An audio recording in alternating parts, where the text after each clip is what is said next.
నటి శ్రీరెడ్డి పోలీసుల విచారణకు హాజరయ్యారు. విజయనగరం జిల్లా పూసపాటిరేగ పిఎస్కు వచ్చారామ. చంద్రబాబు, లోకేష్, పవన్ కళ్యాణ్ పై అసభ్యకర పోస్టులు పెట్టారంటూ శ్రీరెడ్డిపై ఫిర్యాదు నమోదైంది. గత ఏడాది నవంబర్ 13న నెల్లిమర్ల పిఎస్లో శ్రీరెడ్డిపై కేసు నమోదైంది. ఈ ఫిర్యాదుపైనే శ్రీరెడ్డిని విచారించారు సీఐ రామకృష్ణ. విచారణ అనంతరం 41A నోటీసులు ఇచ్చి పంపించారు. అవసరమైతే మళ్లీ విచారణకు రావాల్సి ఉంటుందని తెలిపారు. విచారణలో శ్రీరెడ్డి కీలక విషయాలు వెల్లడించింది. సోషల్ మీడియాలో చేసిన అన్ని పోస్టులు తన వ్యక్తిగతమేనని స్పష్టం చేసింది. వైసీపీపై, మాజీ సీఎం జగన్పై ఉన్న అభిమానంతోనే ఫేస్బుక్లో పోస్టులు పెట్టానని ఒప్పుకుంది. పోస్టులకు సంబంధించి తనపై ఎలాంటి ఒత్తిళ్లు లేవని తెలిపింది. తన వీడియోలను యూట్యూబ్లో ఎవరు పోస్ట్ చేస్తున్నారో తెలియదని చెప్పింది. తాను కేవలం తన ఫేస్బుక్ అకౌంట్లో మాత్రమే పోస్టులు పెట్టానని తెలిపింది.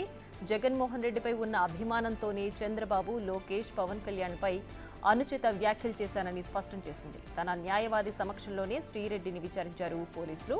ఎలాంటి అరెస్ట్ లేకుండా 41A నోటీసులతో విచారించేలా కోర్టు నుంచి ఆర్డర్స్ తెచ్చుకుంది శ్రీరెడ్డి. తదుపరి విచారణలో శ్రీరెడ్డిని మరింత లోతుగా విచారించే అవకాశం ఉన్నట్లు తెలుస్తోంది. విచారణలో గోప్యం పాటిస్తున్నారు పోలీసులు. మీడియాకు ఎలాంటి సమాచారం అందకుండా అటు శ్రీరెడ్డి, ఇటు పోలీసులు గోప్యం పాటించారు. మీడియా సపోర్ట్ కోసం తమకు అనుకూలంగా ఉన్న ఓ ప్రముఖ మీడియాకు శ్రీరెడ్డి, వైసీపీ నాయకులు సమాచారం ఇచ్చినట్లు తెలుస్తోంది.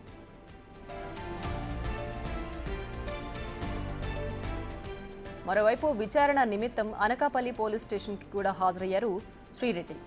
CM Chandrababu, deputy CM Pawan కళ్యాణ్పై అనుచిత వ్యాఖ్యల విషయమై గత ఏడాది అనకాపల్లి పట్టణ పోలీస్ స్టేషన్లో శ్రీరెడ్డిపై కేసు నమోదైంది. 2024 నవంబర్ 13న శ్రీరెడ్డిపై రాష్ట్ర తెలుగు మహిళా ఉపాధ్యక్షురాలు కొణతాల రత్నకుమారి ఫిర్యాదు చేశారు. ఈ క్రమంలో శ్రీరెడ్డిని విచారించారు అనకాపల్లి పోలీసులు. అనకాపల్లిలో కూడా శ్రీరెడ్డికి 41A నోటీసులు అందజేశారు.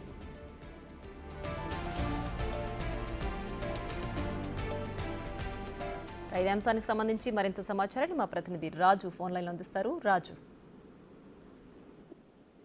శ్రీరెడ్డి ముఖ్యంగా చూస్తే అటు పవన్ కళ్యాణ్, చంద్రబాబుల మీద అనుచిత వ్యాఖ్యలు తరచూ చేస్తూనే సోషల్ మీడియాలో అనేక వీడియోలు పోస్ట్ చేసినటువంటిది అయితే మనం చూస్తూనే ఉన్నాం.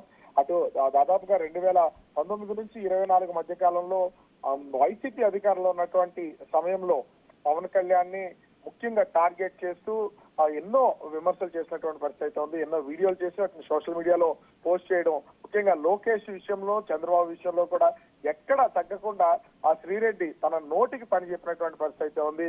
అసలు మాట్లాడుతున్నటువంటి ప్రతి మాటలో కూడా హద్దులు మీరుతున్నాయనేది కనిపిస్తున్నా కూడా గతంలో ప్రభుత్వం అధికారంలో ఉన్నటువంటి నేపథ్యంలో ముఖ్యంగా వైఎస్ జగన్ మీద ఉన్న అభిమానంతోనే నేను ఈ విధమైనటువంటి పోస్టులు చేస్తున్నానని చెప్పుకొచ్చినటువంటి శ్రీరెడ్డి అంటే ప్రభుత్వం ఒకవేళ వైసీపీ నుంచి టీడీపీ కూటమికి ప్రభుత్వం మారితే తన పరిస్థితి ఏంటనేది కూడా అప్పుడు ఆలోచించుకోలేదు. కానీ ఒక్కసారిగా రాష్ట్రంలో ప్రభుత్వం మారిన వెంటనే కేసుల పరంపర కొనసాగుతున్నటువంటి నేపథ్యంలో శ్రీరెడ్డి స్వయాన పవన్ కళ్యాణ్ ని క్షమించమని క్షమాపణలు కూడా అడిగినటువంటి పరిస్థితి ఉంది. కానీ గత ఏడాది నవంబర్ లో అనకాపల్లిలో టీడీపీ రాష్ట్ర ఉపాధ్యక్షురాలు కొణతాల రత్నకుమారి నవంబర్ 13వ తేదీన ఇచ్చినటువంటి ఫిర్యాదు మేరకు ప్రస్తుతం శ్రీరెడ్డి విచారణకైతే హాజరయ్యారు. అనకాపల్లి పోలీస్ స్టేషన్ లో శ్రీరెడ్డిని విచారించిన అనంతరం 41 నోటీస్ ఇచ్చి ఆమెను పంపించినటువంటి పరిస్థితి ఉంది. ఒక్క చోట కాదు, రాష్ట్రంలో ఉన్నటువంటి అనేక పోలీస్ స్టేషన్ లో శ్రీరెడ్డి మీద ఈ కేసులు నమోదైనటువంటి నేపథ్యంలో ఈ రోజు అటు విజయనగరం, అదేవిధంగా అనకాపల్లి జిల్లాల్లో శ్రీరెడ్డి పోలీస్ స్టేషన్ లో హాజరైనటువంటి పరిస్థితి ఉంది. శ్రీరెడ్డికి ముఖ్యంగా 41 నోటీసులు ఇచ్చి పంపడమే కాదు, తదుపరి విచారణకి ఖచ్చితంగా హాజరు కావాలని ఆ పోలీసులు అయితే చెప్పినటువంటి పరిస్థితి ఉంది.